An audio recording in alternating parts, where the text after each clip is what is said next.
passé et l'avenir au secours du présent. Le beau est toujours bizarre. Non, je n'y crois pas. Rien ne distingue les souvenirs des autres moments. Le bizarre est souvent beau. C'est cette bizarrerie qui le fait être particulièrement le beau. Le beau bizarre Non, oui, pour moi, oui. de Zineb Souleimani.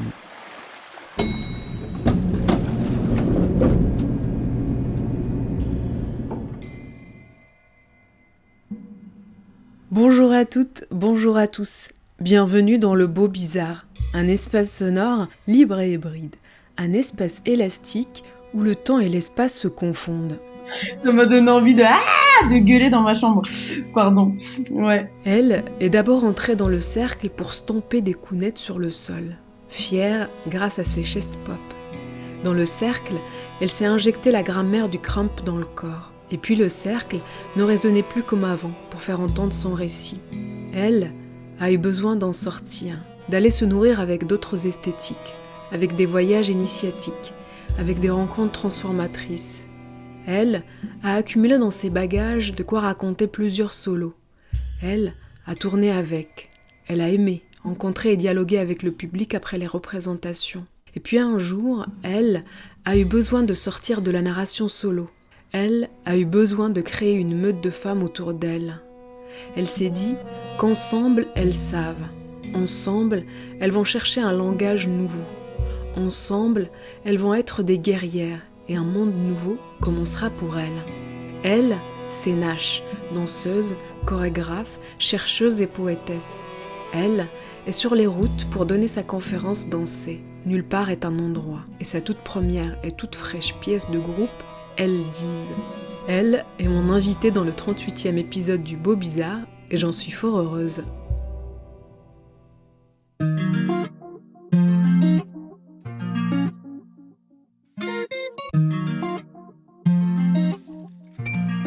Nash, bonjour, merci d'avoir accepté mon invitation dans le Beau Bizarre. Nous enregistrons notre échange à distance puisque vous êtes à Marseille où vous résidez en ce moment. Mais pour nous aider à créer quelques images mentales, est-ce que vous pourriez nous décrire l'endroit que vous avez choisi pour enregistrer notre discussion ? Oui, bien sûr. Alors, je suis dans ma chambre, dans mon appartement à Belzins, tout près de la gare Saint-Charles. Et j'y ai mon petit bureau qui donne sur mon futon. Voilà, je suis là, à la maison. Une chambre à soi. Voilà. Vous êtes danseuse et chorégraphe, mais aussi chercheuse et poétesse, je dirais. Vous avez ouvert votre pratique à ce que vous appelez les esthétiques du récit et de la transcendance. Nous y reviendrons, je pense. Mais vous avez surtout signé plusieurs solos, dont une conférence dansée intitulée « Nulle part est un endroit », présentée dans le cadre du Festival d'automne à Paris cette année, avant de créer en novembre 2022, à l'Espace des Arts à Chalon-sur-Saône, votre première pièce de groupe intitulée « Elles disent ». Et avant de déplier avec vous votre parcours et vos différents projets, j'aimerais que vous puissiez nous dire d'où vient le pseudonyme de Nash et quel sens il porte pour vous. Oui, alors Nash, c'est mon père qui m'a appelée comme ça, plus précisément Nanache, et c'est devenu Nash. Alors apparemment, l'histoire autour de ce petit nom de petite fille, c'est le cinéma Bollywood, puisque mes parents sont capverdiens, tous les deux, nés au Sénégal, et à l'époque, il y avait au cinéma à Dakar beaucoup de films Bollywood, et donc apparemment quand j'étais tressée de mes 2 longues tresses enfant, eh bien je ressemblais à cette actrice et mon père m'a nommée Nash. Et du coup c'est resté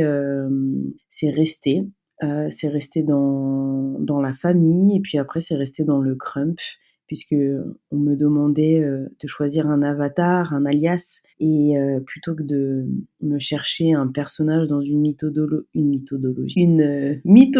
plutôt, du coup une sacrée méthodologie, mais du coup ou personnage de BD ou une femme dans Marvel, ou je m'étais dit que c'était compliqué, j'étais pas beaucoup inspirée et je me disais que c'était chouette de pouvoir se danser soi-même dans cette recherche, et donc je me suis fait appeler aussi par la communauté Crump Nash. Eh bien, on va entrer dans votre danse, dans votre pratique avec l'écoute du premier extrait.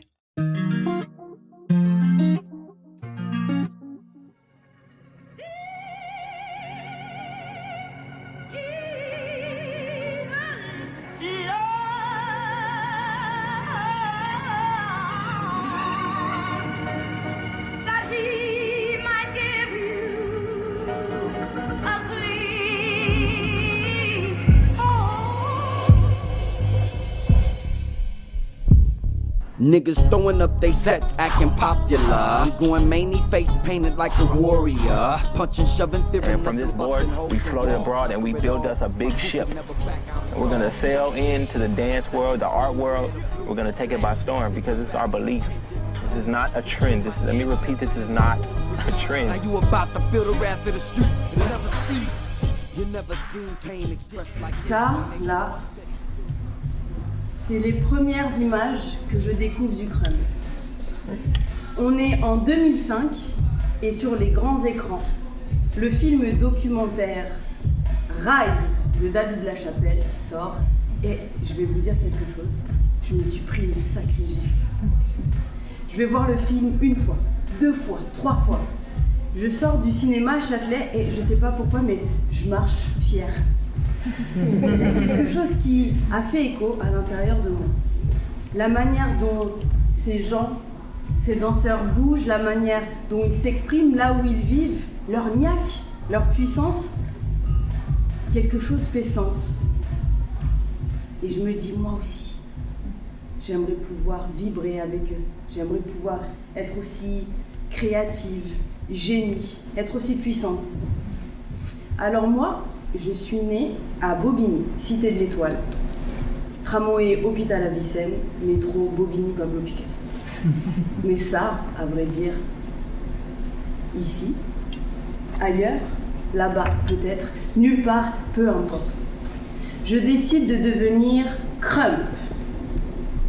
Crump, Kingdom Radically Uplifted Mighty Praise. Tout un programme. En français, littéralement, ça donne le royaume radicalement surélevé à une adresse puissante. Puisque c'est bien de cela qu'il s'agit, je vais danser pour te raconter mon histoire. Puis je t'écoute. Tu danses pour me raconter ton histoire.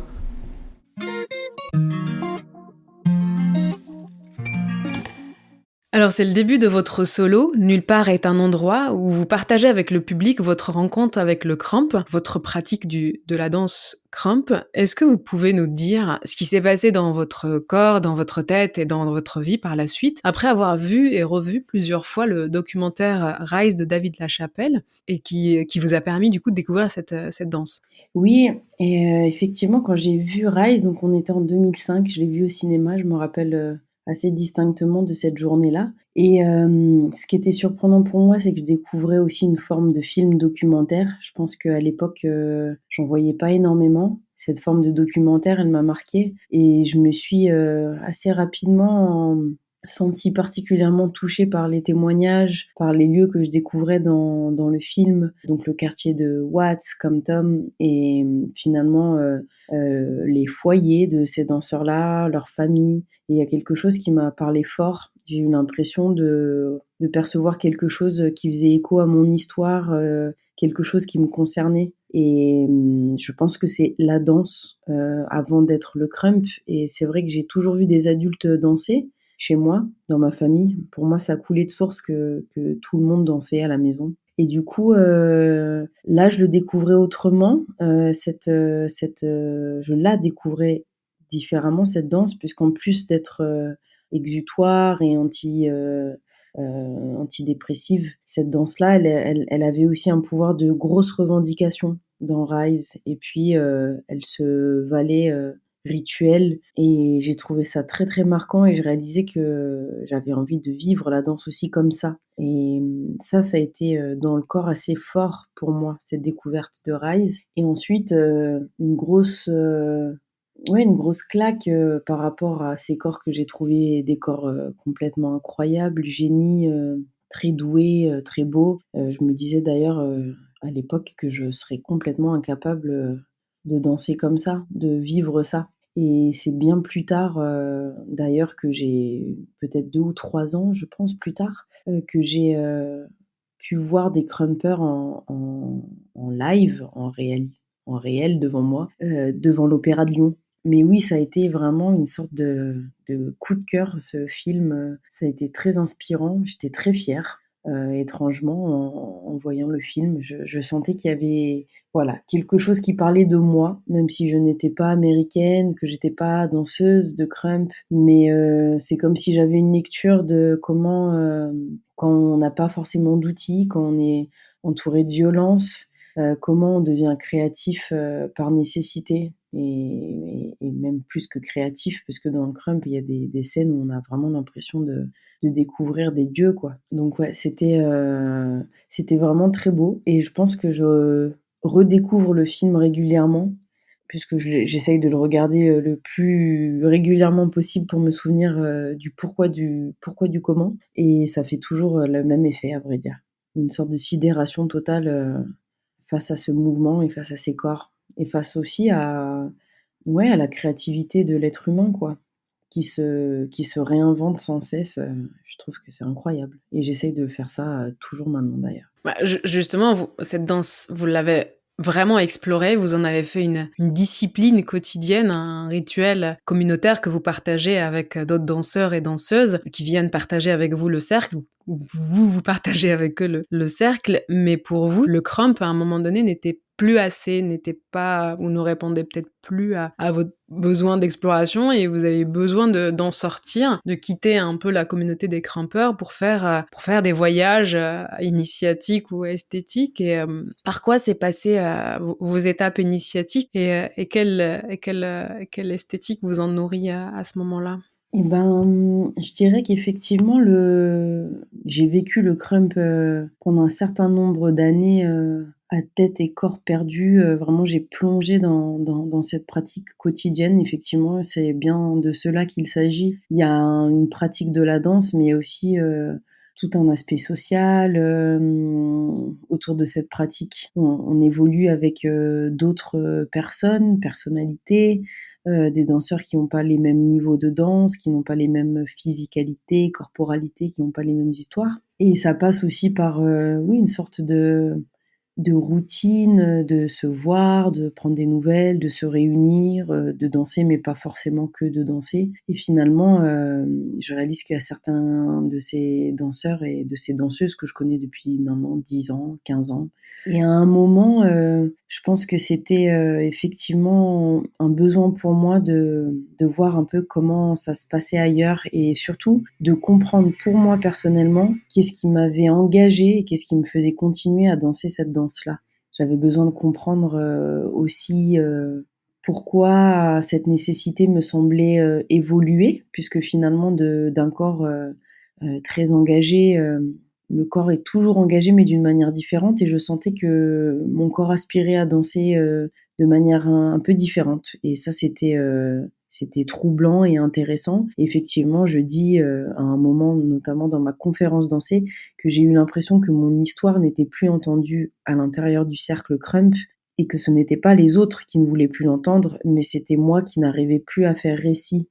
Comme si, les codes qui m'avaient nourrie et qui continuent aujourd'hui de me nourrir, hein, les codes du crump, à un moment, n'ont plus été suffisants, pour moi, alors qu'ils sont d'une richesse incroyable. Et donc là, voilà, effectivement, il y a eu, le besoin de questionner, pourquoi l'évolution, pourquoi la fluctuation, pourquoi le désir d'autre chose. Et là, je réalisais effectivement que c'était tout simplement parce que comme tout le monde, en fait, on évolue, on est multiples et qu'avec le temps qui passe et avec la recherche, on va vers d'autres choses. Et ensuite, le premier voyage, si on parle d'initiation, de voyage initiatique, ça a été, tout en restant en France, la découverte, de la danse contemporaine et ça, c'est le chorégraphe Eddy Malem, que j'ai rencontré avec, 5 autres crumpers que j'ai rencontrés dans les années 2011-2012 et qui a fait une pièce, qui s'appelait Éloge d'un puissant royaume. Donc j'ai été, conviée à faire partie de cette aventure, qui a été la première, aventure professionnelle déjà et aussi la première approche de la danse contemporaine où là j'ai réalisé, l'étendue des possibilités. J'ai compris qu'on pouvait danser, le crump, de manière très profonde, et très sensible, sur, Jean-Sébastien Bach, sur des Kyriés, sur, le silence total, le partage en fait d'expériences d'Eddy Malem, qui était aussi il faisait du taekwondo, donc un professionnel d'art martial, sur les diffusion, propagation, circulation d'énergie, sur la respiration, sur comment s'échauffer, quelle image à voir en tête. En fait, c'est venu nourrir ma pratique du crump d'une telle manière que j'ai réalisé que, en fait, du crump, il y en avait partout. Moi, en tout cas, Nash, je le voyais partout. Je l'ai vu très rapidement dans le flamenco, je l'ai vu dans le buto japonais, je l'ai perçu dans d'autres pratiques comme la marionnette, mais dans certains types d'écriture aussi, de déclamation de textes. Voilà, j'ai réalisé assez rapidement que finalement, il s'agissait pour moi plus d'une philosophie, comme on va parler de la philosophie du ma dans la danse buto, donc l'espace entre, l'immobilité active, la suspension. En fait, j'ai réalisé que pour moi, le crump était une philosophie qui allait être celle du dépassement de soi, de l'écoute de soi, de l'instinct, de la fête aussi, de la réinvention, mais aussi de la rigueur. Et je pense que je m'étais leurrée aussi un moment en voyant les images de Rise, en me disant que c'était peut-être moins technique que les danses hip-hop à un endroit, que je pensais que c'était plus proche d'un rituel plutôt que d'une technique à proprement dit, ce qui n'est pas vraiment vrai. C'est pas vrai du tout. Le crump est très codifié, et du coup une danse aussi technique que n'importe quelle autre danse. Mais j'ai bien fait de me leurrer moi-même, parce que sinon j'aurais été bloquée, je pense. Le jour où devant l'Opéra de Lyon, je vais voir des crumpers pour leur dire « Oh, les gars, il faut absolument que vous m'appreniez cette danse. Il y a 3 ans, j'ai vu Rise et j'ai trop envie d'essayer. » Je pense que si je m'étais pas méprise sur la nature de la danse, j'aurais pu être bloquée et ne pas y aller. Parce que j'ai toujours été une personne complexée par, je dirais, mon manque de technicité. J'ai eu l'impression de tout faire très tard. Du coup, moi, j'étais très attirée par les danses hip-hop, mais je n'y allais pas, je ne la pratiquais pas, parce que j'avais l'impression que pour moi, à l'époque, le hip-hop, c'était faire des Thomas, c'était le breakdance, c'était tourner sur la tête, et je me disais, mais moi, je suis incapable de toute façon de faire ce genre de choses. Et j'avais un peu un complexe, parce que je me disais que j'étais déjà âgée, j'avais 22 ans, j'avais entre 22 et 23 ans. Je me disais que bon, qu'est-ce que mon corps va pouvoir faire de spectaculaire? Pas grand-chose, à part moi, mon amour pour le rythme et pour la musique et pour la danse qui réunit, quoi, pour communier, pour se faire la fête. Et donc voilà, premier gros voyage initiatique, cette expérience professionnelle avec Eddie Malem et la découverte de la danse contemporaine. Et puis après, je ne m'arrêtais plus, parce que comme je te disais, je voyais vraiment le crump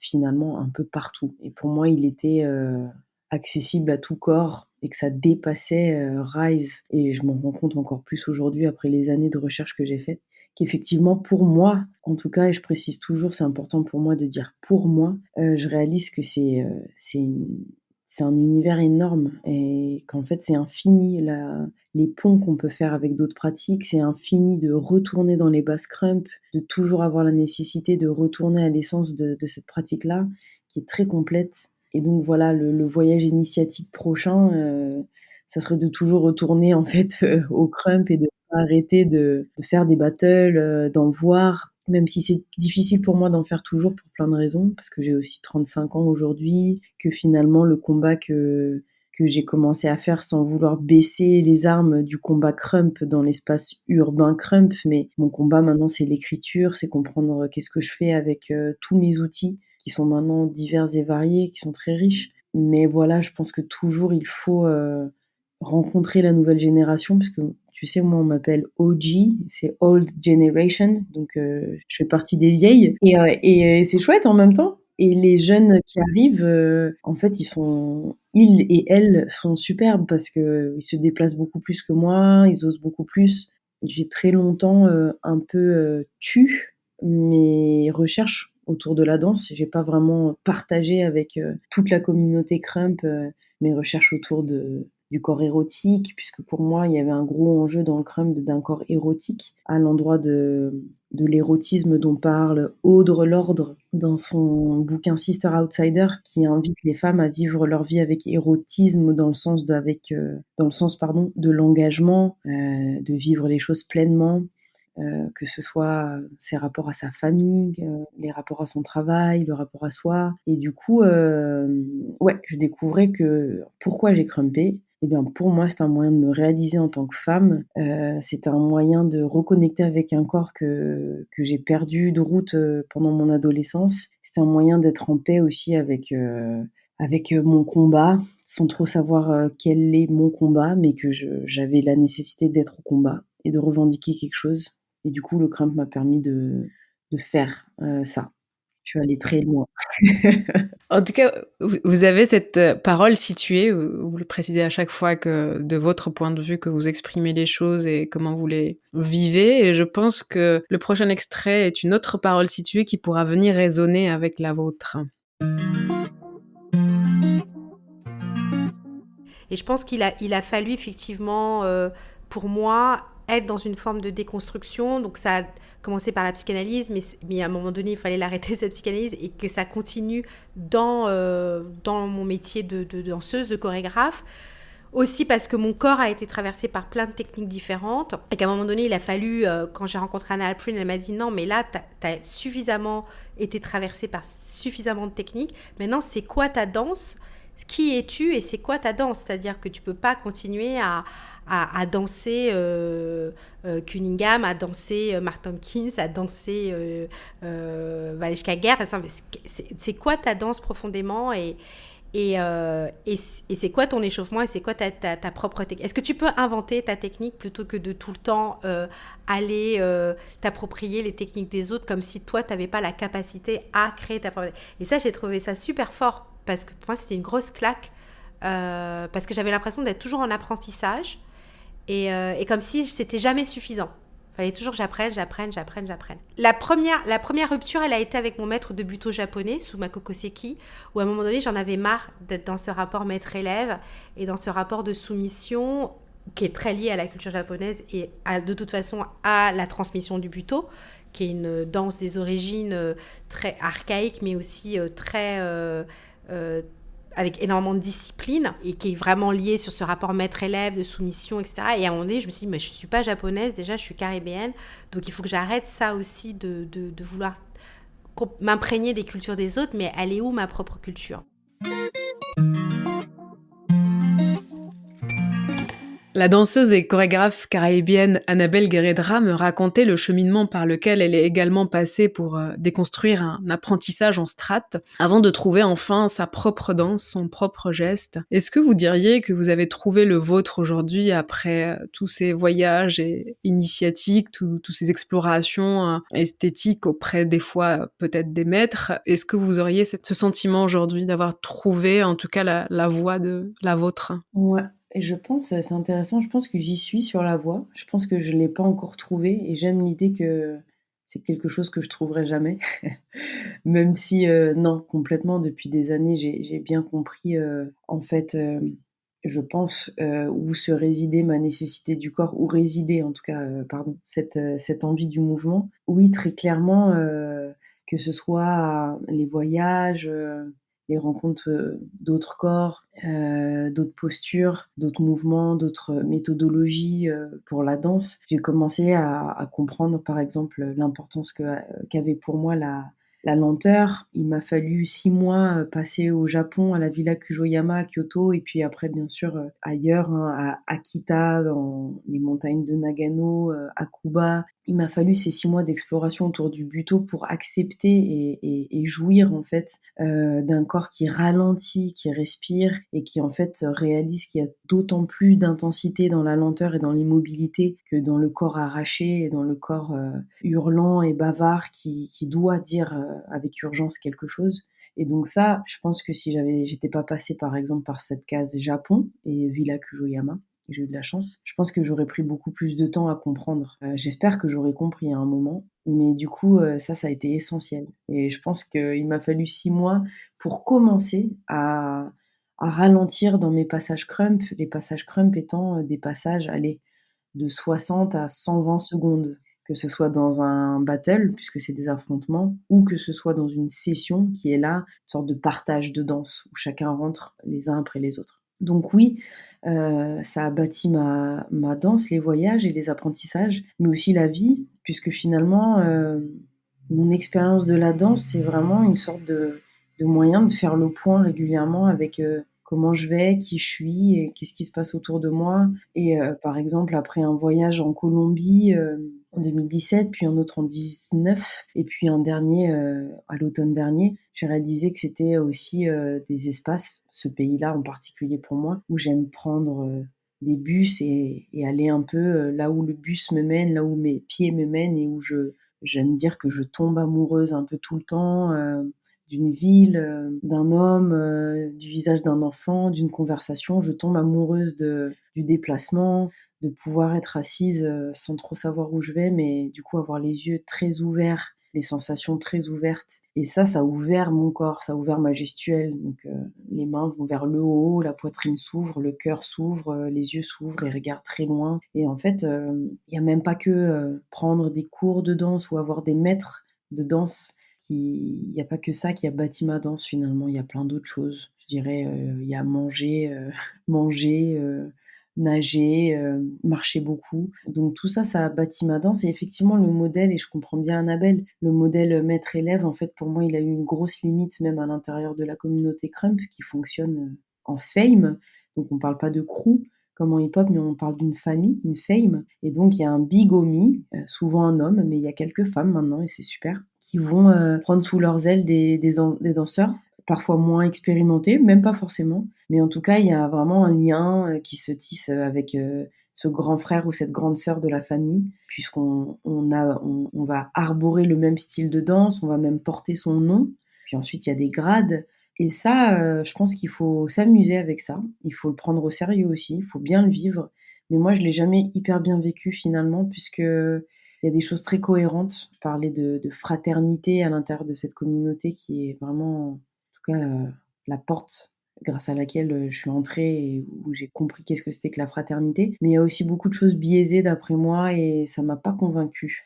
forcément, ces rapports hiérarchiques à l'intérieur de la communauté. Et moi-même qui suis amenée depuis des années à transmettre ma pratique de la danse, j'aime toujours dire aux gens que je ne suis pas maîtresse, que je ne suis pas supérieure, mais que bien au contraire, j'apprends tout autant que mes élèves, que les artistes ou amateurs ou qui que ce soit, j'apprends tout autant dans l'échange. C'est important pour moi de rappeler ça, puisque aussi j'ai été élevée avec cette valeur que personne n'est supérieur à toi et personne n'est inférieur à toi. On est tous au même endroit. Donc oui, ça forge. Il y a justement tous ces ingrédients dont vous parlez, qui soient esthétiques, corporelles, mais aussi faits de rencontres ou de voyages. Mais il y a, je crois, un élément que vous retrouvez un peu partout, même si vous allez au bout du monde. Et il est l'objet du prochain extrait. Sí, es para mí el único espacio para lo sagrado moi, hoy. c'est aujourd'hui l'unique espace pour le sacré, le théâtre. Quiero decir, vivimos en una sociedad desacralizada. On vit dans une société totalement désacralisée et la scène est une opportunité immense de rendre à l'être humain, à l'âme humaine, le sacré auquel il appartient. Con el sacrificio, ¿no? Et ça, c'est l'idée de sacrifice qui nous met en lien avec le sacré. Et ça, depuis la tragédie antique, et même avant, en fait, hein, cette espèce de chant irrationnel. Et les églises sont vides, évidemment. Le catholicisme est en grande partie responsable de la destruction du sacré. Hein. C'est ce que disait Pasolini, en fait. Hein. C'est l'Église même qui a détruit le sens du sacré. Et moi, je me considère comme chrétienne.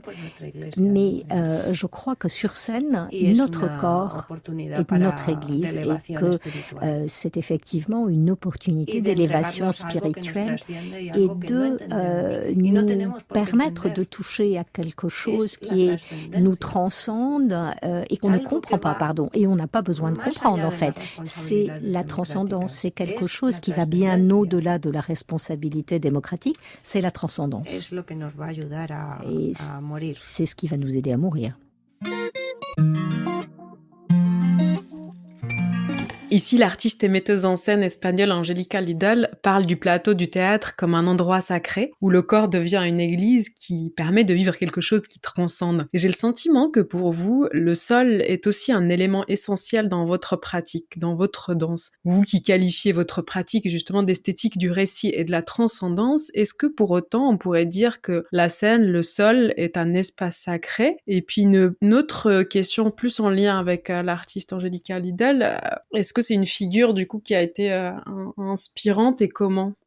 Alors, pour commencer sur la question du sol, du théâtre finalement comme un espace sacré, je pense que, oui, le sol en tout cas l'est, pour moi. Alors à l'endroit où je considère le mot sol comme l'endroit où va se raconter l'histoire, comme l'endroit où, on va se déployer et où on va vivre cet instant, unique et présent et éphémère. Ça oui, pour moi, c'est quelque chose de très sacré et même, ce sol, en fait, je le vois partout. Je le vois, dans tous ces espaces où j'ai commencé à pratiquer le crump, à l'époque, donc les couloirs, du RER à La Défense, le toit du Décathlon à Porte de Montreuil, des cages d'escalier, qu'on se réappropriait ou on se réinventait. Ces personnages-là épiques qui sortaient de nos corps, ça devenait le sol devenait sacré, l'instant présent devenait ultra sacré et je retrouve ce sacré au théâtre comme, finalement je réalise qu'il est un peu partout dès qu'on décide,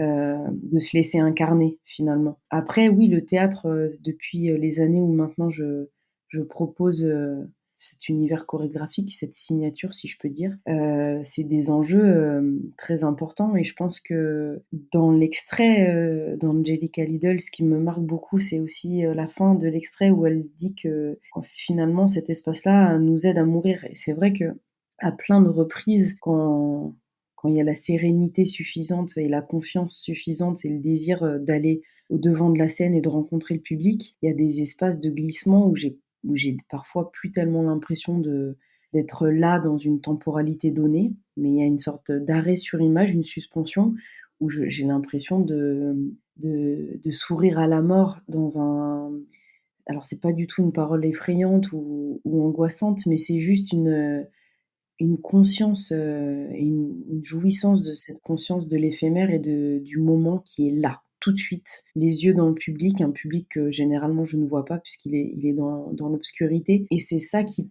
me permet en fait, de laisser mon corps faire ce qu'il a envie de faire. Parce que dans ma pratique de la danse et j'aime imaginer qu'elle évoluera, que je pourrais aller vers des choses, plus écrites, mais je m'évertue aujourd'hui à comprendre, comment donner les outils à mon corps pour qu'il puisse être vraiment honnête et qu'il puisse, faire ce qu'il a envie de faire maintenant et des fois c'est le sacrifice aussi, hein, c'est-à-dire, aller plus fort, être fatigué mais continuer à y aller, c'est, des fois être, traversé par du chagrin ou de la colère en direct là au plateau mais comprendre, en fait, que c'est aussi, magnifié et que c'est mis en scène et ça vient de moi mais en même temps, il faut le laisser accessible à tous. Alors je deviens porte-parole, je deviens un corps qui se laisse traverser et qui parle à tout le monde en fait, qui est pas seulement engagé dans une histoire, personnelle, de sentimentalité personnelle. Mais du coup, oui, c'est très, très sacré et je pense que le rituel est important aussi de l'avant montée sur scène,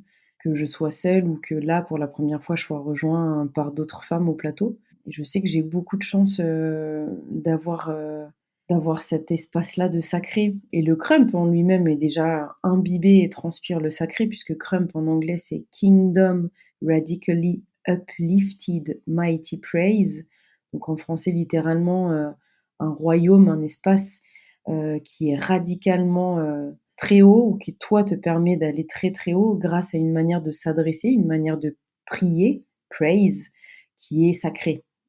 Donc là, on est en plein dedans avec le crump sur cet espace-là du sacré. Et après, je pourrais te raconter des heures aussi comment moi, très rapidement, j'ai comparé, la cité. Donc, moi, je suis née à Bobigny, la cité de l'Étoile, dans le 93. Mais comment dans mes voyages aussi, j'étais amenée à faire face à des cités, des favelas, tu vois, en Colombie, à Medellín ou au Sénégal, à Fas, dans le quartier de Fas. Mais j'y vois toujours des églises, en fait, dans ces lieux-là. Et notamment les tours. Là, en Italie, récemment, j'ai J'ai fait un tour à Corbiale, qui est une cité, une des plus grandes en termes de kilométrage. Elle est très longue. Alors là, c'est pas une tour qui s'élève, mais c'est une tour qui trace. Et en rentrant dedans, j'ai réalisé que tous ces espaces-là, ça me semblait être mes cathédrales à moi. Et finalement, mon corps est devenu cathédrale aussi en accueillant la danse très tard et en décidant que j'allais continuer à explorer cet espace du sacré. Et du coup, oui, Angelica Lidl est hyper inspirante pour moi. Alors, déjà parce que je la trouve belle dans ce scandaleux et dans cette honnêteté et dans ce cru qu'elle amène au plateau. Et moi, quand j'ai découvert son travail par Scarlett Leiter, La Lettre écarlate, puis après Liebestod, récemment en Avignon, et après au travers de lectures et d'audio d'elle, et je me suis dit qu'en fait, j'avais très envie d'être scandaleuse comme ça, à ma manière, parce que je pourrais pas l'être à sa manière à elle. Mais j'aime aussi son écriture, les glissements qui s'opèrent au plateau, des sortes d'images complètement absurdes des fois, avec des références très claires au sacré, à la Bible, comment elle va faire d'une carcasse d'un bœuf une sorte de figure angélique, comment elle va amener des enfants au plateau, des animaux, enfin, et puis cette force qu'elle a dans ses monologues. Ouais, pour moi, c'est énorme à recevoir, en tout cas en tant que femme. Son travail, ouais, je trouve ça hyper fort. Sa manière d'écrire, comment le texte vient au plateau, les couleurs qu'elle choisit, comment elle est habillée, comment elle se touche, comment elle touche les autres. Enfin bon, ouais, de choses qui me paraît du génie aussi, j'avoue, quand j'ai découvert Angelica Lidl. Et aussi, c'était la période où je commençais à m'intéresser au texte beaucoup, puisque c'est pareil, j'ai l'impression qu'en fait, je vais jamais là où on m'attend, mais je vais jamais surtout là où je m'attends moi-même. Et du coup, je suis allée m'attaquer avec Elles disent, ma première pièce de groupe aussi, à la voix, puisque je réalisais que quand je donnais la possibilité à mon corps d'aller très loin dans la danse, quand j'atteignais une certaine extase, je parle de transcendance, mais jamais de transe, mais quand je rentre dans des états d'extase, je dirais de bien-être là, quand je sens que j'ai lâché quelque chose ou que je suis allée vraiment vivre une qualité de mouvement, en général, la voix sort par du chant, par du rire, par des râles, par une petite mélodie, ou par des sortes de slams. Tout d'un coup, je pète un câble et je me mets à parler, à jouer avec le mot. J'aime beaucoup la langue et j'aime beaucoup le français, j'aime beaucoup la langue française et j'aime beaucoup l'anglais aussi, j'aime beaucoup l'espagnol, je découvre l'italien, enfin, il y a un truc comme ça avec la langue. Et du coup, c'est un travail que j'ai initié avec mes danseuses sur Elles disent, où j'ai dit, allez, chiche, on est des danseuses, mais chiche, on essaye de faire danser les cordes vocales, la gorge, et on essaye de voir ce que ça donne. Et je pense que déjà, des artistes comme Angelica Lidl et plein d'autres, Claude Régis, des poètes que j'ai découverts dans les livres, Sonny Laboutansi, Gerasim Luka, enfin ouais, il y a eu des gifles comme ça autour de la prise de parole. Veleska Gert, j'entendais Annabelle la nommer tout à l'heure. Ça a été aussi une sacrée découverte sur le visage, sur voilà, le corps.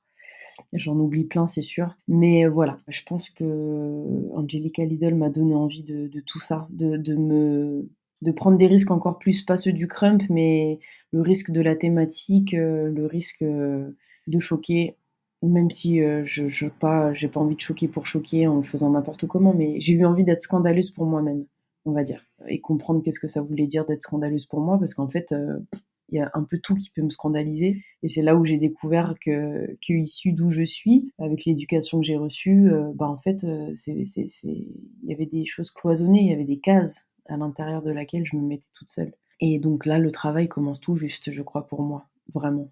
Les mots, ils étaient quand même un petit peu là, moins performés, mais ils étaient là, puisque Nulle part est un endroit, est un solo qui prend la forme d'une conférence dansée, avec une approche pédagogique qui se veut vulgarisatrice pour le grand public de la danse crump, mais en partageant justement votre cheminement personnel et singulier. D'où vous est venu d'abord le besoin, à ce moment-là déjà, de mettre des mots sur votre danse, et est-ce que, en partie, c'était influencé par votre premier métier de médiatrice culturelle ? Comment ça? Comment tu sais? Non, non, c'est vrai. Alors, non, c'est vrai que Eldiz n'est pas ma première approche de la parole, mais je dirais que la conférence dansée, elle est née pendant le Covid d'ailleurs, pendant les confinements, et je la mets presque pas alors elle est bel et bien une forme spectaculaire et que c'est une forme en soi et que c'est un solo créé par moi, mais je la considère un peu différente de ces prises de risque quand je me mets à écrire un spectacle. Là, il y en avait une prise de risque, c'était de parler à mon public, mais en fait, les bords plateaux que j'ai pu vivre sur mes solos, les premiers Cellules, Beloved Shadows, m'ont fait comprendre qu'en fait, j'aimais beaucoup parler aux gens et que c'était important pour moi. Après, la prise de parole sur la conférence dansée est venue d'une nécessité de dire aux gens, je suis issue du mouvement Crump, mais pas que. Et c'est pour ça qu'elle est venue en fait nécessaire enfin c'est pour ça que j'ai créé la conférence dansée pour dire et d'ailleurs ce n'est pas une conférence dansée sur le Crump mais sur mon parcours qui débute par la case Crump.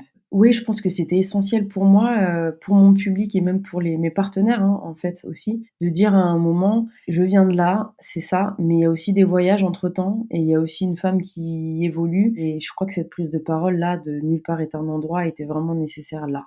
Après oui, effectivement, j'ai été médiatrice culturelle puisque j'ai fait un master de musicologie et art du spectacle qui m'a amenée de manière assez surprenante en fait dans le milieu de la culture et du spectacle sans être à l'époque même pas danseuse. Et oui, j'ai eu la chance de pouvoir comprendre comment on organise un festival, comment on mettait en lien une équipe pédagogique, une équipe d'enseignants et d'enseignantes avec une équipe artistique. Et puis j'ai participé comme ça à des superbes aventures dans des établissements scolaires de médiation culturelle. Et puis oui, je me suis fait aussi un peu mes armes à la fac et dans mes premiers jobs d'assistante de production, de comprendre aussi comment on parlait, comment on écrivait. Donc ça oui, c'est vrai que cette envie de m'adresser aux gens, c'était là avant. Mais même avant, je pense, mes études, j'ai toujours aimé raconter des histoires finalement.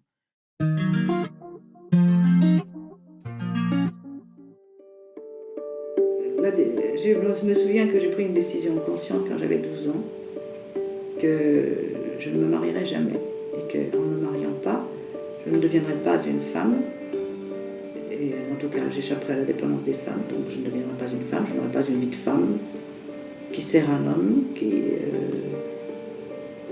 n'a pas de vie à elle. Et donc je ne me marierai pas. Et je crois que peu de temps après, j'ai pris connaissance du code des lois, et je l'ai oublié maintenant, mais il y avait des clauses sur la tutelle qui ne frappait que les femmes mariées, ce qui existe depuis l'origine du code Napoléon, puisque à ce moment-là, les femmes étaient assimilées aux mineurs et aux fous. Mais seulement les femmes mariées. Je me suis toujours demandé, mais alors pourquoi les femmes se mariaient Et je me suis rendu compte que sans doute il fallait résister à une certaine pression sociale pour ne pas le faire, mais je ne l'ai pas compris tout de suite, évidemment.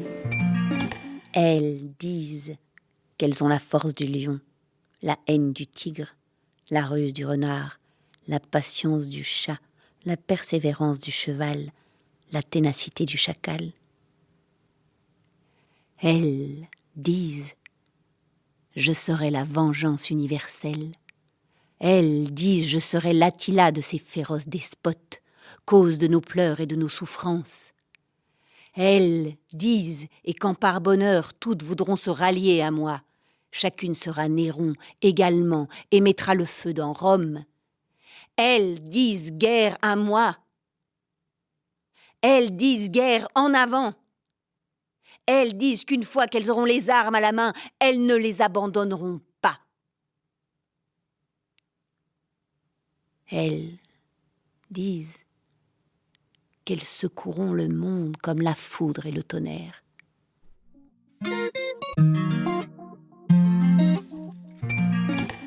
En novembre dernier, à l'Espace des Arts à Chalon-sur-Saône, vous avez créé votre première pièce de groupe, reprise récemment à l'Atelier de Paris avant une jolie tournée. Une pièce où vous avez invité d'autres danseuses à se joindre à vous, une pièce que vous avez intitulée « Elles disent ». Et dans ce montage, j'avais envie de vous faire entendre d'abord la voix de l'autrice Monique Wittig, qui vient résonner avec la lecture d'un de ses textes, précisément le passage « Elles disent » de son livre « Les guerrières ». Enfin, je me pose la question de comment Monique Wittig et son texte ont été un point de départ ou une inspiration pour vous au-delà du titre, enfin, ou peut-être Ah, parce que le titre. Alors Monique Wittig, elle est venue à moi, au travers de tout ce corpus de bouquins que j'ai eu envie de lire, avant et pendant la création. Puisque j'ai eu vraiment et ça d'ailleurs, Angelica Lidl le dit à un moment, qu'elle écrit ses pièces dans les marges, d'autrices et d'auteurs. Et c'est vrai que dans mon processus, de création, j'ai eu des gros, blancs, des syndromes de la page blanche, où je savais plus quoi faire.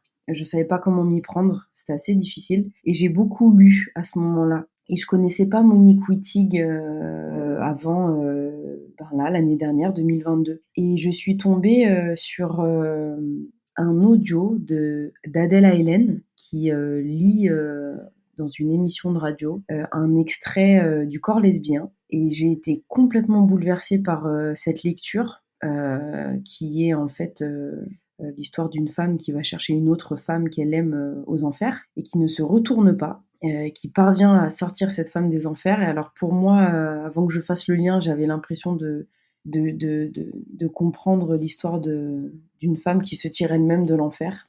Enfin, je pense que ça m'a touchée à cet endroit-là parce que j'ai compris que c'était ce qu'il fallait que je fasse, jusqu'à la fin de ma vie. Me tirer, aller me récupérer ma carcasse du fin fond des enfers et lui dire: «Allez, en fait, ça va aller, tout va bien et on va aller voir la lumière». Avant de comprendre aussi que c'était, l'histoire de 2 femmes, amoureuses et puis ça m'a donné envie, de questionner mon rapport aux autres femmes. Donc ça, c'était la toute première approche de Monique Wittig et puis, dans mes recherches, je suis tombée sur, Les Guerrières et tous ces textes où elles disent qu'ensemble, elles vont, réapprendre le langage et elles disent qu'elles vont prendre les armes et elles disent, «En avant la guerre» et là, ça a été, pour moi très beau parce que je me suis jamais considérée comme une femme, militante, engagée, par rapport, à la cause, du féminisme. Mais même en fait, j'ai eu du mal tout au long de mon adolescence à comprendre si j'étais ralliée à une cause quelconque. C'est un gros problème pour moi parce que je voyais des copines engagées dans la politique, je voyais des gens manifester, et moi j'avais l'impression que c'est très loin de moi. Je comprenais pas trop comment être engagée, est-ce qu'il fallait être engagée en tant que femme noire, en tant que femme, en tant que banlieusarde, en tant que classe ouvrière? J'avais pas d'outils. Moi, je passais juste toute mon enfance devant la télé à regarder des dessins animés et et du coup, en grandissant, je me suis dit: «Mais mince, à la maison, on parle pas de tout ça. On parle pas politique, on parle pas, très peu de notre histoire à nous d'immigrés, en fait». Donc c'était un peu troublant et là, donc ça date d'il y a pas longtemps. C'est pas que la lecture de Monique Wittig m'a fait réaliser: «Tiens, en fait, si, je suis féministe dans le fond», mais juste j'ai eu envie, de m'intéresser à ces féminités-là, comme quand j'ai découvert, un bouquin incroyable de Griselé Disrial, La passe imaginaire, où je rencontrais une féminité, prostituée, amoureuse, de la vie, des hommes, qui souffrent, qui se bat pour le droit des femmes prostituées et là, voilà, pareil, d'autres, claques dans ma vie, en fait, comme là, je redécouvre, Marguerite Duras que je connaissais, très peu et je me prends d'autres gifles, à ces endroits-là. Donc oui, c'est vrai que j'ai commencé à m'intéresser beaucoup, aux travaux de femmes, le cinéma de Chantal Akerman, la photo de Francesca Woodman, ou de Nan Goldin. Enfin, je pourrais passer des heures, en fait, à donner des références comme ça, de choses qui me marquent. Et là, oui, Les Guerrières, quand je l'ai lu, la manière dont c'est écrit, plein de mouvements avec des typographies qui changent et aussi ce qu'elle dit, en fait, m'a fait, réaliser, autre écho, comme Rise a fait écho à mon histoire, ben, quand je lis, Monique Wittig et Eldiz, je me rends compte aussi que ma guerre à moi, ça a été de la réappropriation de mon corps, que ça a été aussi, mon trouble autour de qu'est-ce que c'est que d'être une femme et je découvre, ce qu'elle dit, dans l'extrait que tu me proposes sur, le fait qu'elle ne se marie pas parce qu'elle refuse, d'être une femme, comme la société l'entend. Ben, moi, j'ai beaucoup souffert de ça aussi, de pas comprendre, en fait, quel type de femme j'étais. Alors est-ce que j'étais une femme, très masculine, parce que j'étais dans le crump et qu'en fait, c'était ma manière d'être femme? Est-ce que, aujourd'hui, de me poser des questions sur, la maternité, la non-maternité, ce qui était aussi une thématique qui est venue fort dans Elles disent. En fait, elles disent: «Je savais pas de quoi j'allais parler. Je comptais parler du rapport entre femmes, mais c'est pas du tout, ce qui est sorti, en fait. Ce qui est sorti, c'est 4 femmes qui parlent de leur vie à elles, de leur violence à elles, de leur abus, comment elles sont abusées, comment elles se dépatouillent avec ça, comment elles sont pleines d'autodérision autour de ça, mais les thématiques, ça a été ça un peu. Le rapport à nos mères, nous, le rapport à être mère ou ne pas l'être, le rapport au père, le rapport, à la violence, le rapport à la jouissance, le rapport à nos corps jouissants, jouissifs, et comment on se l'interdit, comment c'est dur, nos rapports à la voix, comment on prend la parole, comment on crie un bon coup, comment on reste silencieuse. Donc oui, j'ai lu tout ça dans Elles disent et j'ai décidé d'appeler le spectacle Elles disent en pur clin d'œil très clair à Monique Wittig. Et après, je pense que j'ai tenté de vivre, et je pense qu'on y est arrivé, avec les filles, une expérience où on était tellement bienveillantes envers l'une et l'autre, tellement, généreuses et à l'écoute qu'on pouvait être, tu vois, ces noms d'animaux que Monique, Wittig, nomme, qu'on pouvait l'être en toute sécurité sans être jugé, qu'on pouvait aller loin en fait, parce qu'elles sont ensemble, elles sont elles au pluriel. Et moi je pense que cette première pièce de groupe-là, j'avais besoin de m'entourer de femmes parce que je suis très peu entourée de femmes dans ma vie au quotidien et que j'ai toujours fantasmé ma meute, de super copines, de super nanas, qu'en fait je l'ai jamais vraiment eu parce que j'ai une nature très solitaire qui est aussi cette nature, finalement qui me fait à un moment, partir de la communauté Crump et qui est cette nature qui me fait,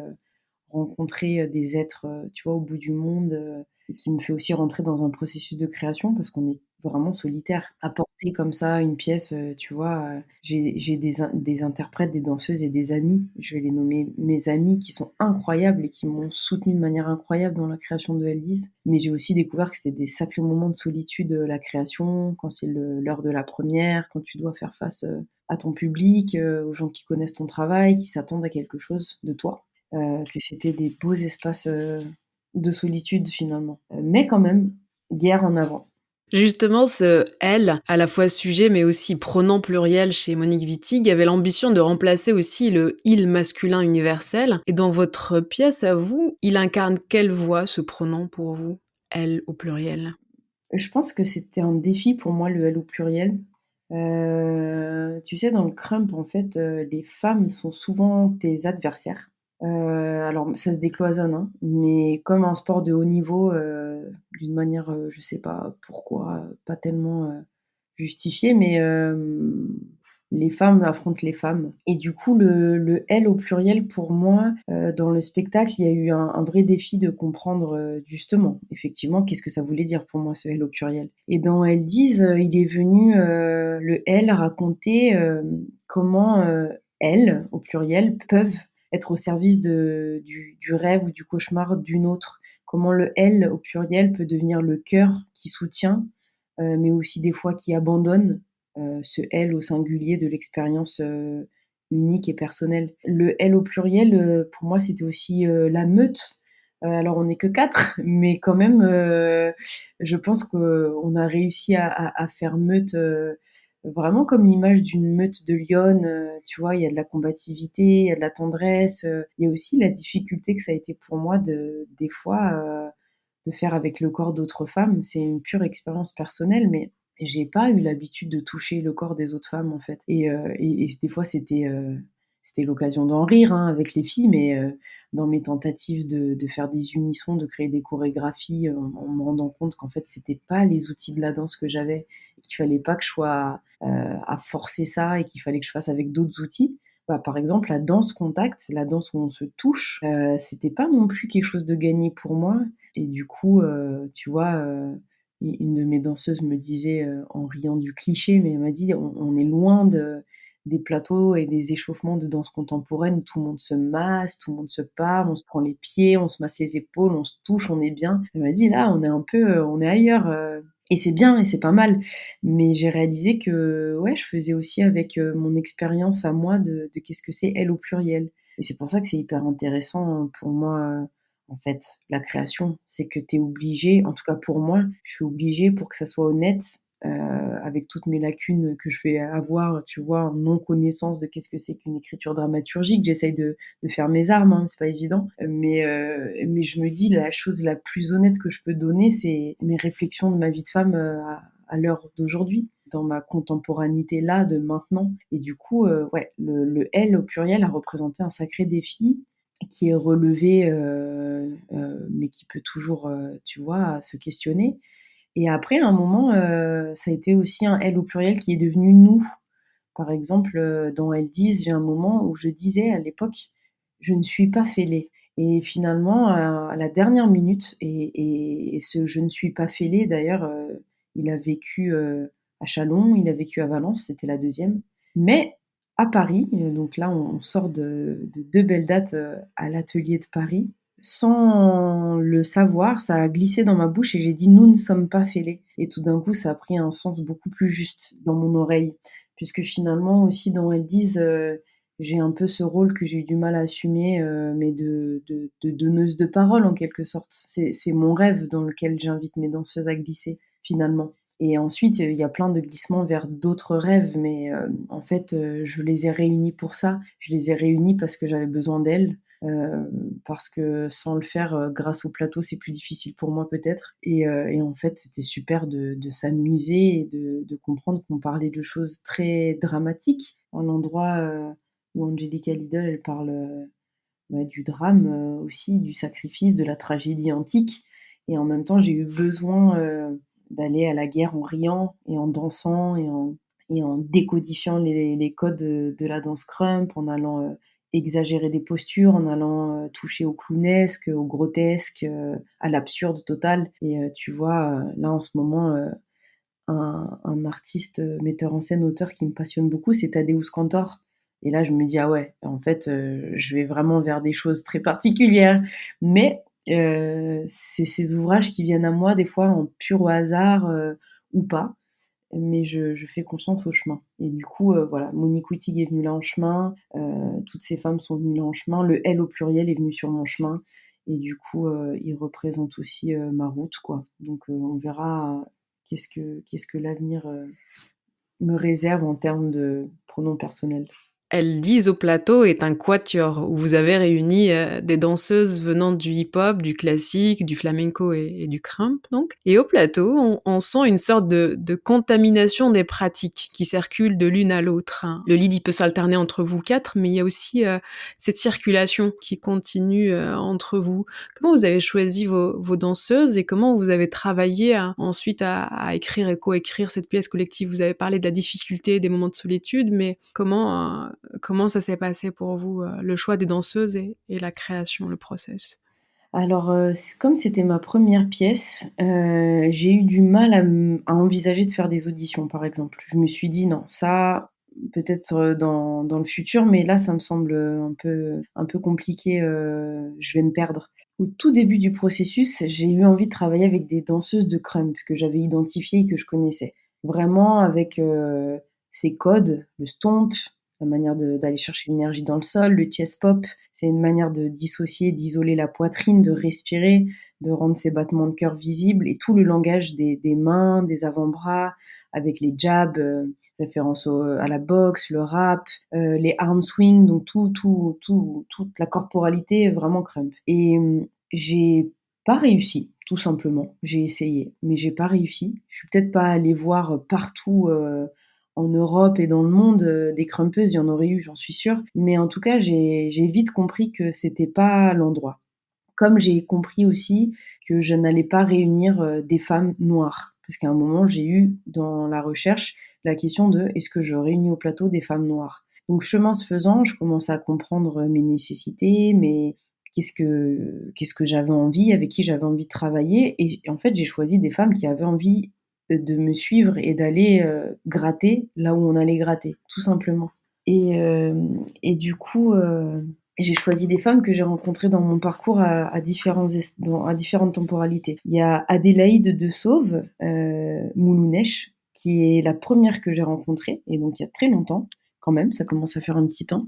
J'ai rencontré Moulounesh, qui était danseuse contemporaine, je l'ai même croisée à travers le chorégraphe Eddy Malem en Avignon. Il faisait une pièce avec des étudiants de l'université de Toulouse, des étudiants artistes pluridisciplinaires, ça s'appelait All Element, et j'ai découvert Adélaïde à ce moment-là, et elle s'intéressait au crump, et puis après je lui ai transmis le crump, et c'est devenu une très très bonne amie, et surtout sa danse depuis le début, moi, me transcendait. Enfin, j'avais quelque chose de l'ordre de la tête se baisse légèrement, les sourcils se froncent, et ça y est, je suis concentrée, elle bouge, je ne peux plus regarder ailleurs.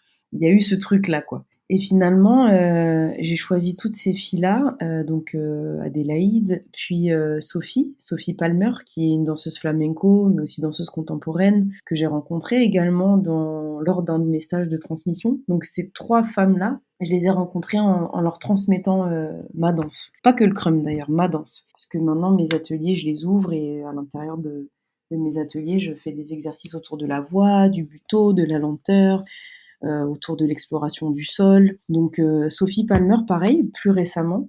Et la dernière, encore plus récemment, Manon Falgou, contemporaine, que j'ai rencontrée au Centre national de la danse à Pantin. Donc effectivement, tu as raison, 3 femmes complètement différentes, 3 corps complètement différents, mais chacune est venue à ma rencontre avec le désir de comprendre le mouvement crump. Donc ça, quand même, c'est essentiel.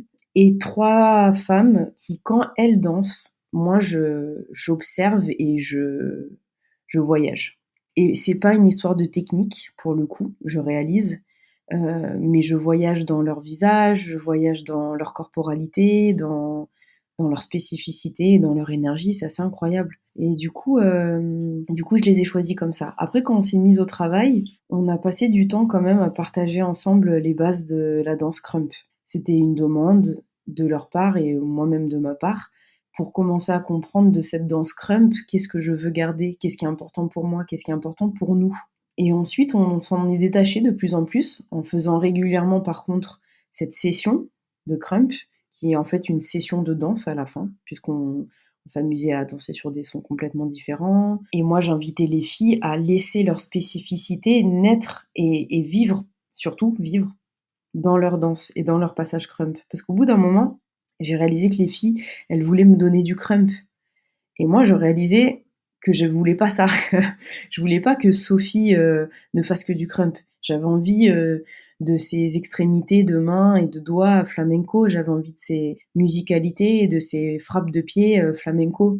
J'avais envie de ses hypes flamenco. Toma, tia, et pas forcément que let's go, chi. J'avais envie qu'elle puisse aussi me dire olé, enfin. Et donc, au fur et à mesure, en travaillant avec elle, je comprenais ce que j'attendais d'elle. J'attendais aussi d'elle qu'elle déploie leur danse à elle, comme tu me posais la question tout à l'heure, est-ce qu'avec mes errances et mes voyages et mes apprentissages, j'ai créé ma gestuelle à moi. Donc, j'ai réalisé que j'avais envie de découvrir leur gestuelle à elles. Et c'est bien ça qu'elles m'ont donné. Et c'est super. Et on a encore du chemin, d'ailleurs, parce que la pièce est toute fraîche pour vivre les corps et les danses. Ça, j'en suis persuadée et je suis très consciente de ça.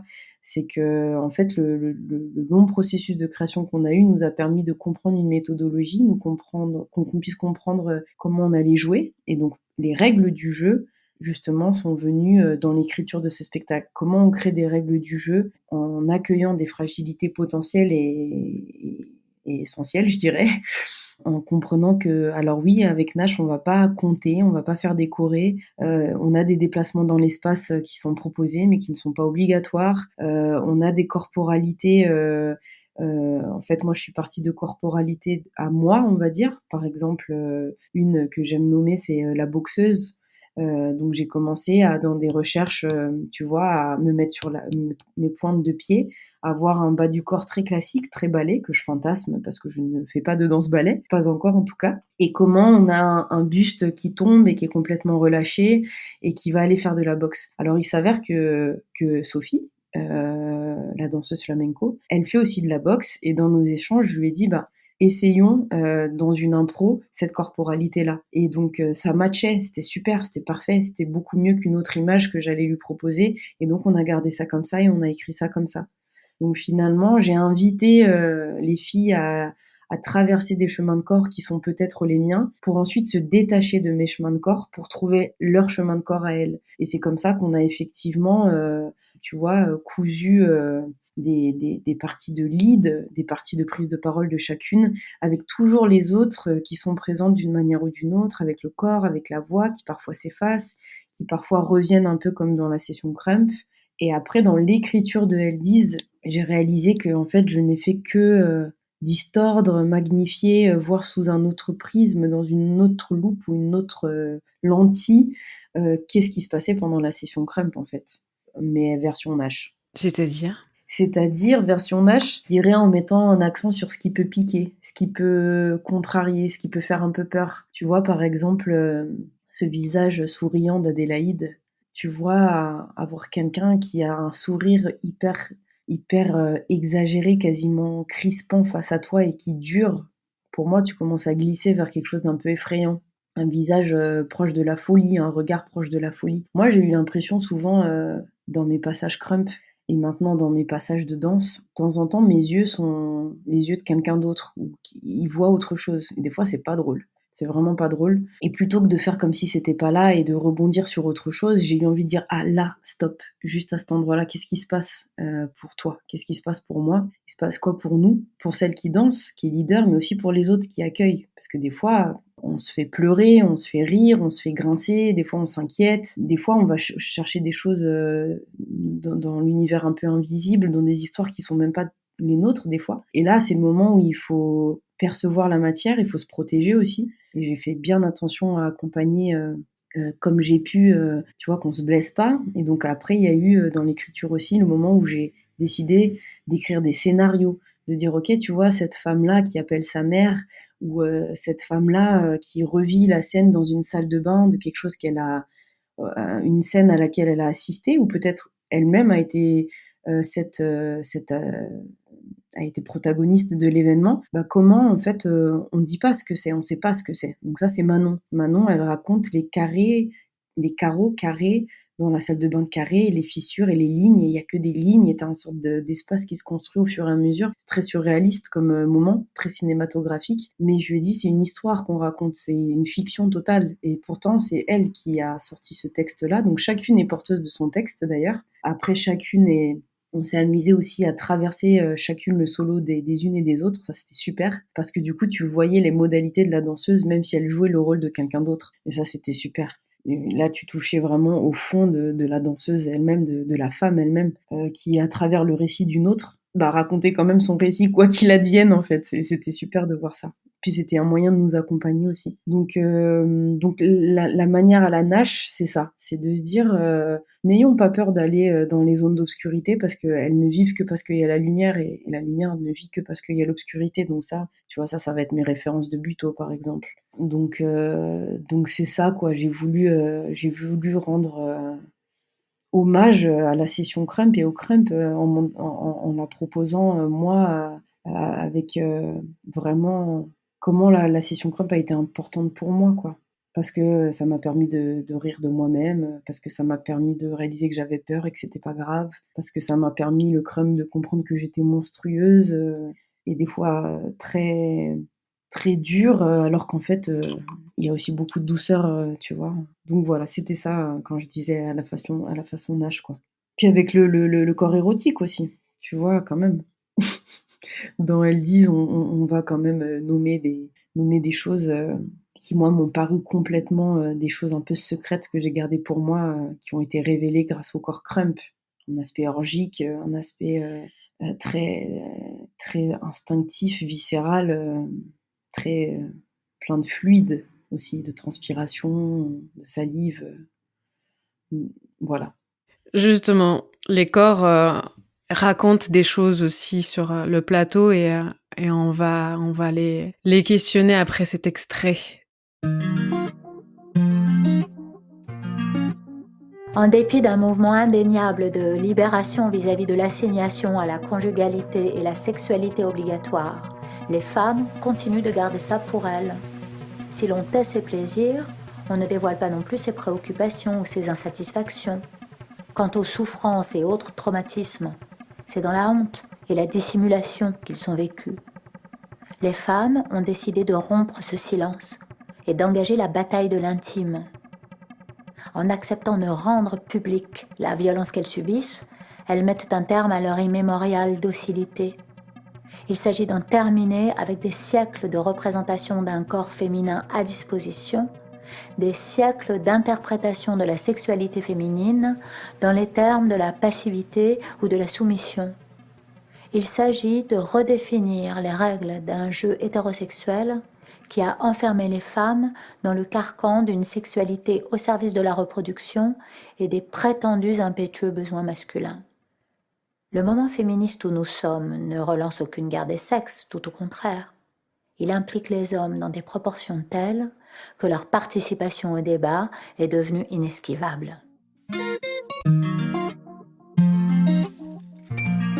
Cet extrait est une lecture d'un passage du texte « La bataille de l'intime » de la philosophe Camille Froide-Vaumétrie, où il est question, entre autres, des fonctions données par le patriarcat au corps féminin et le cheminement que celles-ci ont dû opérer sans cesse dans l'histoire pour s'en affranchir et s'en émanciper. Et dans votre pièce, à vous, elles disent, j'ai cru un peu lire l'histoire de ces corps de femmes, le chemin qu'elles ont dû parcourir pour arriver à cette grammaire corporelle qu'elles nous partagent. On entend aussi, vous le disiez plus haut, des bribes de phrases, des mots lâchés, un peu cette performance du spoken word, mais presque codé, je dirais, dans cette pièce. Et des mots lâchés, ensuite repris aussi pour brouiller la piste du sens, pour scander une polysémie aux mots et pour donner une fiction aussi au récit, peut-être. Qu'est-ce qui se jouait ou qu'est-ce qui se joue pour vous dans ce récit choral qui passe par les corps des femmes réunies autour de vous dans Elles disent?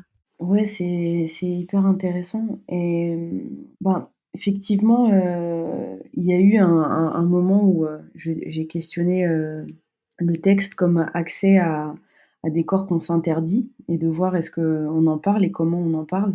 Je pense aussi, comme le mot est arrivé dans la création, c'était vraiment passer par la danse, passer par le corps et ensuite voir ce que la parole amène. Et ce que la parole a amené, effectivement, sans que je le demande, mais vraiment très spontanément, ça a été quand même des récits soit de traumatisants ou dans l'utilisation du mot, il y avait des séquences, des rythmiques qui étaient quand même assez fortes. Et on est venu parler d'intime et de plaisir, mais aussi du non-plaisir. On l'a questionné comme ça. Et finalement, la voix, elle vient dire qu'on va recommencer à zéro et on brouille les pistes et on a le droit de ne pas être aussi cohérente et on a le droit d'être cru dans notre langage, mais je l'ai fait vraiment à l'endroit où c'était pas évident pour moi d'assumer cette parole-là aussi. Et c'est à l'endroit où j'essaye de me déplacer tout le temps dans mes créations et de me dire qu'il faut aller là où on se déplace, c'est que pouvoir nommer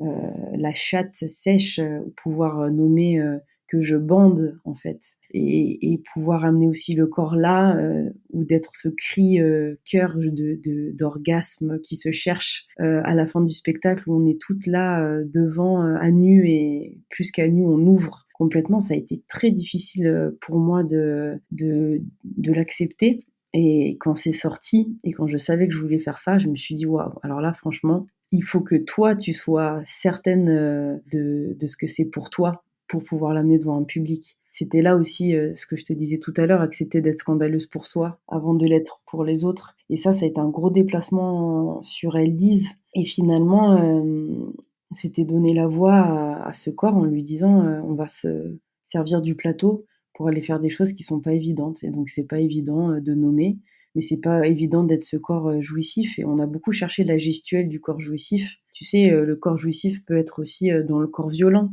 Donc c'était ces entre-deux-là, c'était de comprendre aussi, nous, notre nécessité des fois de corps arrachés, de corps dans la danse, en tout cas, tu vois, qui va s'épuiser, et de dire que la voix aussi, on aimerait qu'elle vienne épuisante, fragile, difficile pour nous, et on lui a laissé cette place-là, en fait. Du coup, oui, des fois, ça crie, des fois ça saccade, des fois ça chuchote, des fois ça parle tout seul pour soi, c'est pas à être entendu, des fois ça se veut très éloquent, des fois ça se réinvente en toute de manière complètement volontaire Ça utilise des gros mots, des mots gros. Donc ouais, j'avais envie de ce chœur-là. J'ai même eu envie de lyrisme. À un moment, j'ai voulu amener les filles dans du pur chant d'opéra parlé. J'ai eu envie qu'on chante. Bon, ça n'a pas été si évident que ça. Et donc j'ai réalisé que ça demandait du temps et on en a eu, mais peut-être pas suffisamment. Mais du coup, ouais, ce chœur de voix, il a été nécessaire, en fait. Je pensais pas qu'il allait avoir cette place-là. Je suis heureuse, très, très heureuse qu'il ait cette place-là. Il a été parfois difficile de lui laisser place avec le corps aussi. Les 2 sont intimement liés, c'est la même chose. C'est presque difficile de le concevoir comme indissociable, un corps et une voix, mais en réalité, l'expérience m'a montré que c'était vraiment pas évident. Et des fois, le corps m'a dit OK, tu laisses la place à la voix, et ben laisse-moi tranquille, moi, j'ai pas envie de donner. Et j'ai été des fois surprise de me rendre compte que dans mon propre corps, quand j'ai laissé la place à la voix, que ça m'a fait du bien, j'avais moins de corps. Et donc, ça a été aussi accepter de lui laisser ça. Et à un moment de dire même, bah ouais, on a des corps de danseuses, mais pourquoi on serait déterminé à danser seulement, être virtuose toujours et mon corps de danseuse n'est pas à disposition, alors auquel cas non plus. Et c'est le moment où on redéfinit un peu nos règles du jeu, là, dans Elles disent. Parce qu'à l'inverse, la question peut aussi se poser de comment on danse l'innommable, comment on danse la douleur ou les traumatismes qu'on nomme pas. C'est-à-dire comment à ce moment-là aussi le corps peut venir prendre le relais aux mots.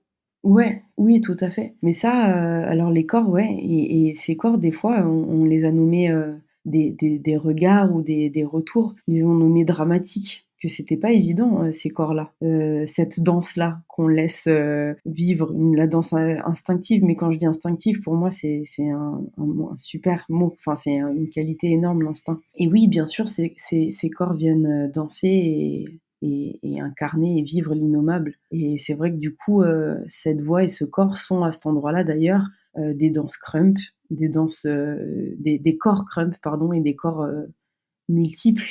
Mais effectivement, ouais, c'est des allers-retours constants et c'est nécessaire, vraiment.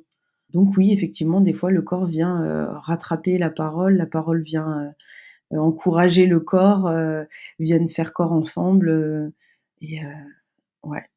Et du coup, on voit et on écoute cette parole, ouais, qui a aussi un corps parole.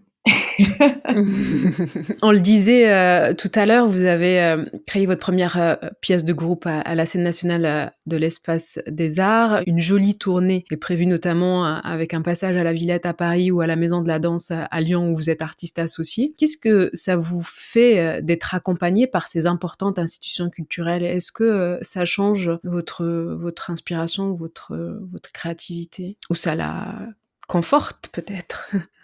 Il y a un peu de tout, je dirais. Alors déjà, je suis très contente de pouvoir là être soutenue de cette manière et depuis quasiment mes débuts. C'est vraiment c'est des lieux, hein, surtout des théâtres, des scènes nationales, des directeurs et leurs équipes en fait, qui m'ont accueillie à bras ouverts et j'ai eu des très très belles expériences jusqu'à présent avec des lieux partenaires et leurs équipes. Je le redis, le mot équipe, parce que c'est vraiment aussi des êtres humains qu'on rencontre et c'est hyper important. La qualité de ce qu'on crée et comment on travaille, c'est aussi les énergies qu'on trouve dans les lieux et il y en a des très belles. Et du coup, j'ai beaucoup de chance, ça allait vite. Je m'en rends compte et du coup oui forcément dans mon acte créatif ça a un impact, alors positif parce que je suis encouragée, parce qu'on me donne les moyens aussi de pouvoir créer, que ce soit d'avoir des espaces, d'être coproduite, donc ça c'est sûr. Après il y a une envie de pouvoir accueillir les retours de ces partenaires-là, quels qu'ils soient, de pouvoir être en accord avec je dirais oui, leur désir, leur vision, leur coup de cœur pour telle pièce et du coup on te suit et bon, tu as envie de satisfaire aussi d'un sens, tu vois, que tout le monde soit content et ton public et tes partenaires et ton équipe et toi. Et donc des fois ça peut être pressurisant, un endroit aussi de comprendre qu'est-ce qu'on attend de moi et de comprendre moi très rapidement que je vais probablement aller là où on m'attend pas, parce que si auquel cas j'essaye d'être là où je suis attendue, ça marche pas, l'acte créatif pour moi. Enfin, parce qu'en tout cas, c'est dur pour moi de faire juste seulement avec ce qu'il y a, sans trop questionner ma nécessité de créer. Et du coup, oui, des fois, j'ai eu un peu de doute par rapport à comment mon travail serait accueilli, parce que de l'univers Crump à l'univers de moi interprète, puis de mes premières écritures de Cellules à Bill of Shadows, jusqu'à maintenant Elles disent, il y a quand même des grands écarts. Et du coup, des fois, oui, je me prépare à aussi porter mon travail en expliquant que c'est nécessaire pour moi d'opérer ces déplacements avec les risques que ça comporte. Ça, je peux te dire ça. Et puis, non, ensuite, c'est boostant parce que c'est aussi des associations de travailler avec ces grands lieux qui te permettent de rencontrer d'autres artistes, qui te permettent, tu vois, quand tu es programmé dans une saison ou dans un festival, de regarder aussi quels sont les autres artistes qui fait quoi. Même si je regrette de ne pas avoir le temps de voir plus de démarches, plus de spectacles. Mais ça t'engage aussi, toi, dans la qualité de ta recherche. En tout cas, moi, c'est ce que ça me fait à moi. Après, je sais que j'aimerais prendre plus de temps aussi pour pouvoir avoir ce temps de l'étude qui devient rare. Quand tu es dans une belle activité, quand tu tournes et en même temps tu crées pour ça. Donc c'est en aucun cas une plainte, mais il faut apprendre à faire entendre aux autres ton besoin de temps pour la qualité de ce que tu engages dans l'avenir. Et ça, j'ai réalisé qu'il faut pas que ça soit un doute pour toi et pouvoir dire, moi, il y a un moment... j'ai besoin de plus de temps, ou je peux pas créer autant. Et ça, je pense que c'est des questions que beaucoup d'artistes se posent, et non-artistes, sur comment on jouit de notre temps. Et du coup, il y a ça, tu l'apprends au Japon aussi, quand tu passes par là-bas, qu'il faut des vies entières pour maîtriser une pratique, un savoir-faire, et qu'on peut pas faire trop de choses en même temps. Et en même temps, justement, moi, j'ai cette urgence d'apprendre des autres et de voyager, et c'est toujours très urgent, c'est toujours plein, et c'est toujours multiple et multimédium et multi-inspiration. Donc c'est pour ça que, tu vois, là, je me suis mise en tête de faire un film avec des images d'archives, et avec mes textes écrits, avec mes archives d'audio pendant des voyages, et j'aime imaginer que c'est dans une installation. Et j'ai envie de faire pas mal de choses. Je fais de la photo. Et en même temps, tu vois, avec Elles disent, cette première pièce de groupe, je ne pense que à quelle sera la suite et à quoi j'ai envie de m'attaquer. C'était Le Beau Bizarre, un podcast du studio indépendant Audio Sauti, disponible sur les plateformes d'écoute. Et merci de votre écoute. Beat them ghetto bitches, speaking in tongue bitches, fall on the floor, that's H on the door. Beat them ghetto bitches, speaking in tongue bitches,